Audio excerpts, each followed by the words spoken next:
So, packages. And what these are is they're eBay packages. And we're going to see what's in them. We're going to see if we can get back to the TW20. Alright, little box. That should be the big one.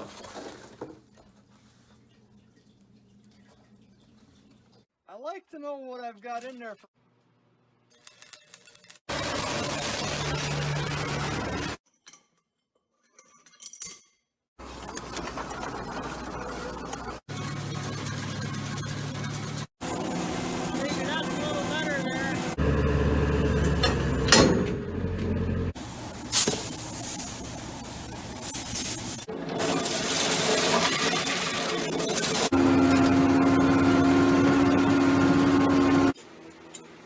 Oh, look at that.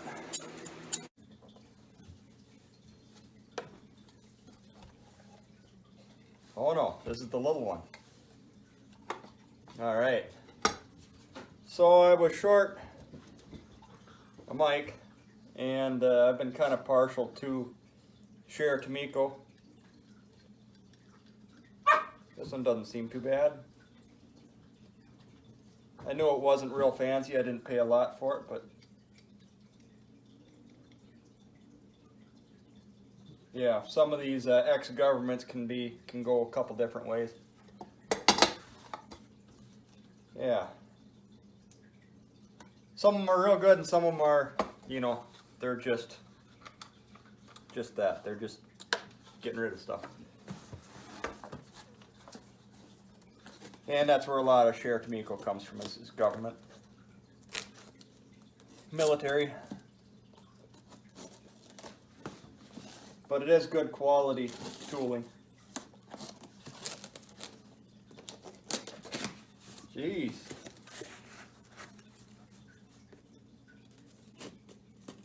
This is the one that should be, yeah, what we're after. Oh, they shoved a box in a box. Okay, yeah, I see what they did. It's too long to fit in one, so.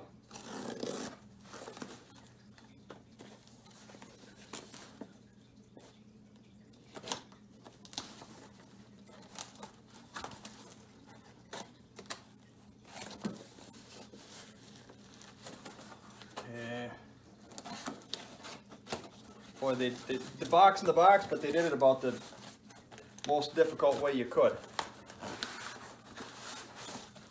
It's alright. Alright, this should be the one we're really looking for. Nothing. Nothing.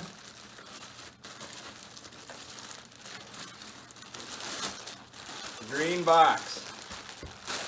You know what that is yet?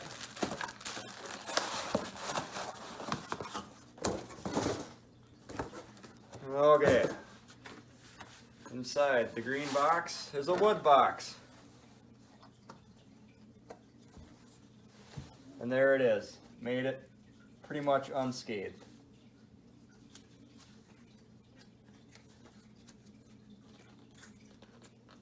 Boy, they fit in these tight. This one I'm actually kind of impressed with. So that dial, while it didn't look bad in the pictures on the auction, I didn't think it was as nice as what it is. Yeah. It's actually a Peacock sold by Shure Tomiko.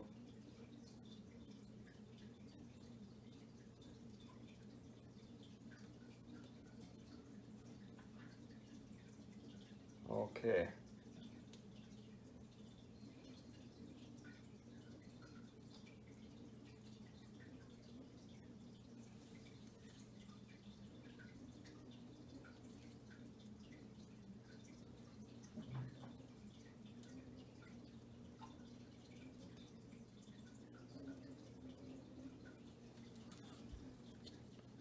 So I think it's missing something.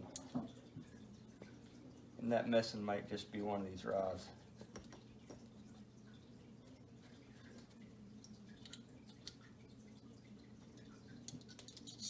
I don't know what all it's got a pendulum off of it.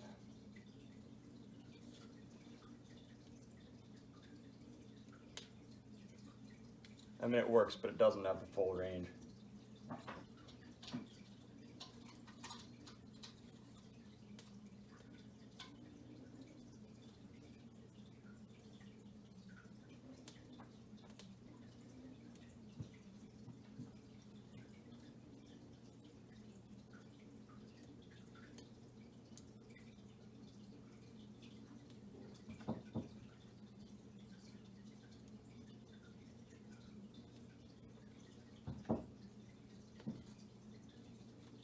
Yeah.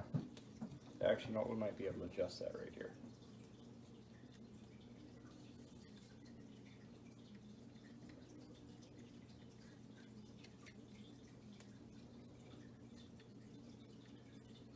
I don't know.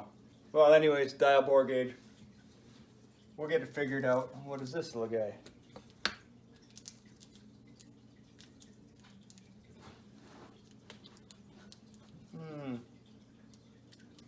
Oh, that's the pointers. You can snap on the dial. That's what that is. Okay. All right, I'm gonna play with this a little bit and I'll get back to you.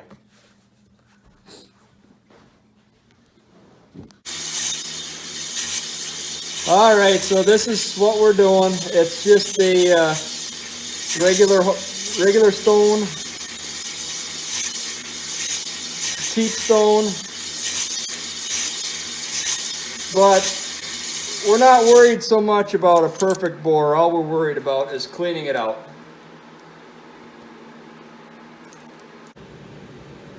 Well, can you see it? This was supposed to be a measuring video. Does that help a guy at all? It's cracked. That whole bit right there. It's all, that whole ring is cracked. And you know, you just don't see that stuff unless you're cleaning out. I got another one too. I was just looking for it. But yeah, give me a second. So that's second liner that's cracked. Right here, third liner that's cracked. I don't know if you can see the line right there.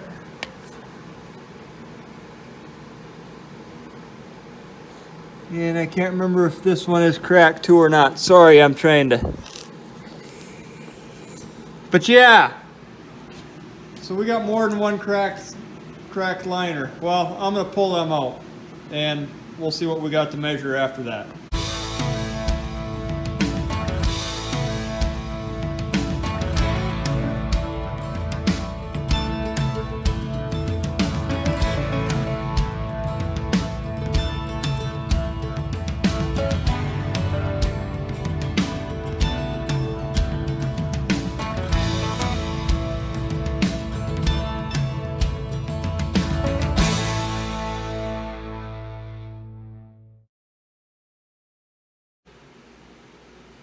Alright, so if you've never really seen how one of these works, I've got my mic here set up, and I don't know if you can see that or not, but it's 400. And when you set your bore gauge in here, your dial, and I know it's hard to read up on the deal, but anyways, the dial is reading 0. Okay, so now the fun part. This is what we were going to do. We're going to pick on the only holes we have left, which is 5. So what we're going to do, we're going to go across the bore. We're just going to swing an arc till we get a bottom number. And we're looking like +2.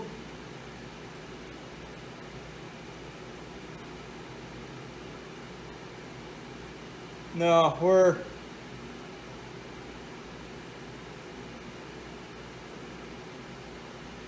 0. So we got number 590 is 0. 90 is 0. It's actually reading out some tenths, but okay. Let's see what our cross is.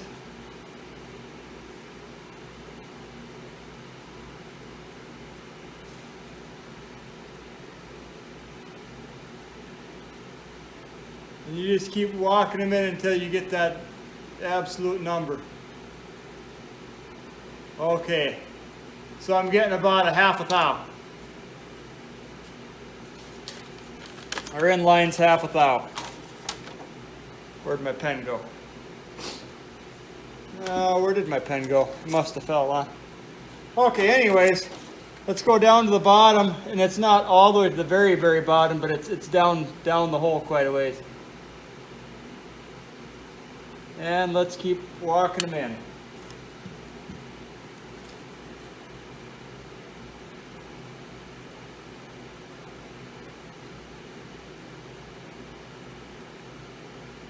Okay, so that's, we're just a couple tenths over a thou. We'll turn them 90, or actually this is the inline, but, and that is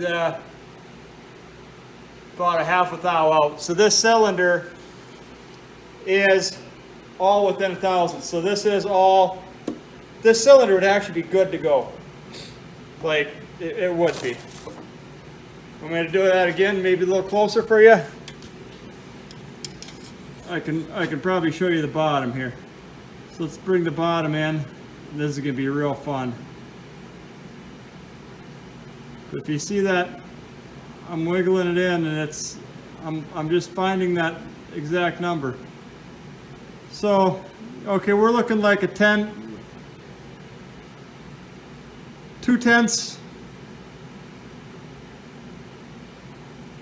12 10,000, so we're just over 1,000. And our cross line, or our inline on that. Okay, yeah, that whole hole is a touch bigger. But that whole hole, here I've got 14 10,000s.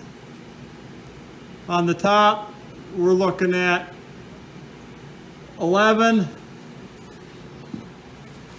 10,000s. And 16. So another one. It's all within spec. It's all within spec. It's all within a thou. But anyways, I just thought I'd show you it's kind of how you do her. Maybe I'll back up a little bit. Maybe you can see a little better. I'll run through another hole.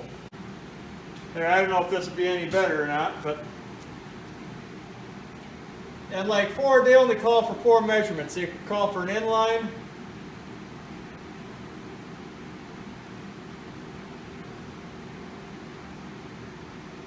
there we're a thou under. I don't know why we're a thou under now, but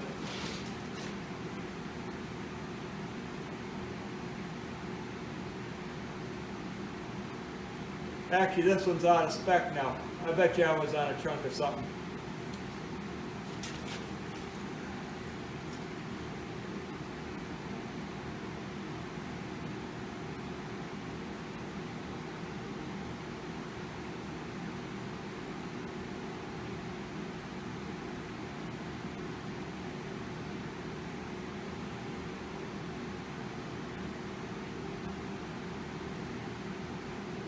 Kind of a feel.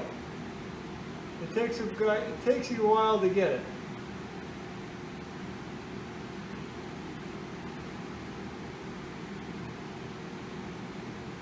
There. Yeah, about 15. That still is a little odd around. Down to the bottom, and we're about an inch off the bottom.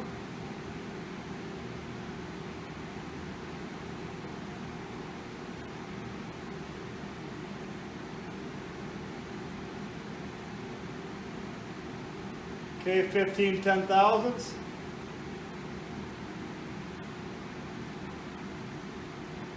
We're about 4 10,000s.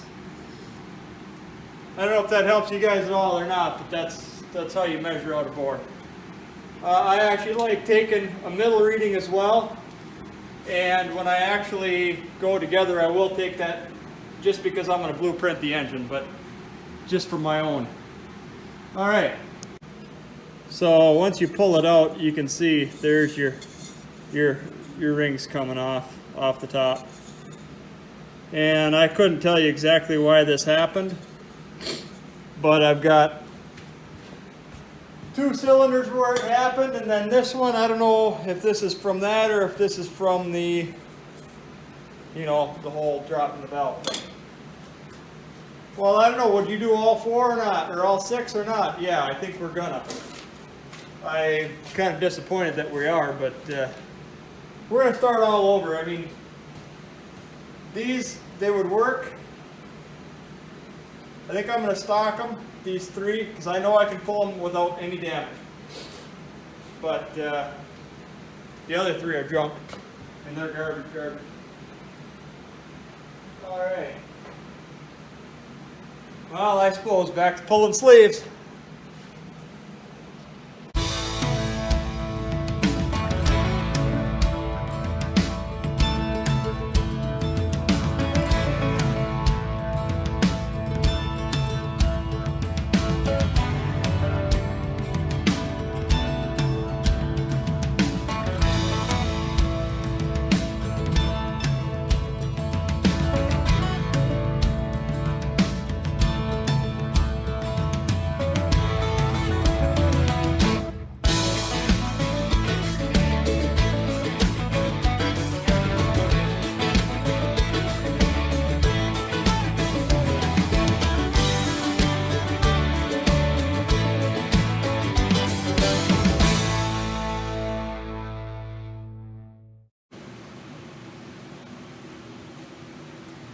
Well, it probably wasn't as exciting as you probably thought this was going to be. I know it isn't as exciting as I thought it was going to be, but we did get all our sleeves out, and I got, they did have some sleeve retainer on them. I got that soaking on, or I got some oil soaking in on that. Maybe it'll clean out all right. I don't know, I'm not a big believer in running sleeve retainer in these,